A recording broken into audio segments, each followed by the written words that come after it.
I love the fact that at other agencies, it feels like you either have to get paid nothing and have a small caseload and really take care of your clients, or you work for a company where you get paid appropriately and fairly, and you have to take 20, 30, 40 clients, and you can't provide that quality that we're looking for. And I also like that we have salaries. So a lot of companies, they pay BCBAs hourly.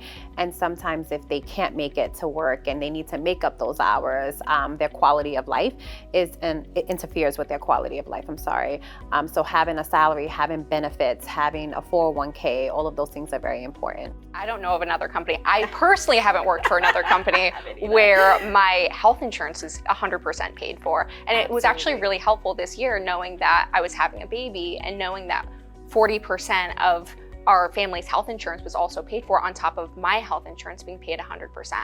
And it goes in line with our CEO and, talking about access to healthcare, and, he's living it, he's funding that, he's investing in healthcare for our entire company. The high push that we put on our staff to make sure this system works for our clients and works for our staff, it made me motivated to actually do everything that I could to be a great support to the staff members, be a great support for the clients.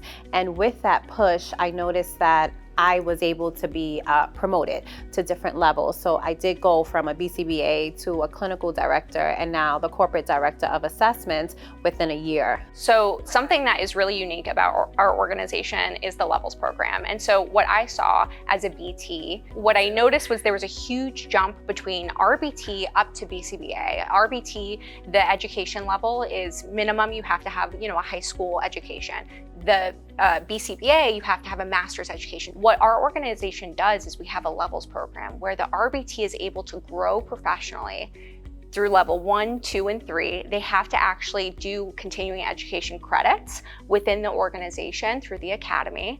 And then once they're ready, once we get them in their schooling and they go through that process and they become a BCBA, they have to go through a BCBA apprentice or an ABA apprentice process. And then once they're a BCBA, we then have a levels program. So there's this emphasis on continued growth throughout the organization. So when I am interviewing clinical directors and I'm telling them, you don't have to schedule, you don't have to worry about the operation of running a clinic day to day because we have executive directors, people don't believe me. It's unreal. It's a dream come true. The care that we put into our clients is also the care that we put into our staff.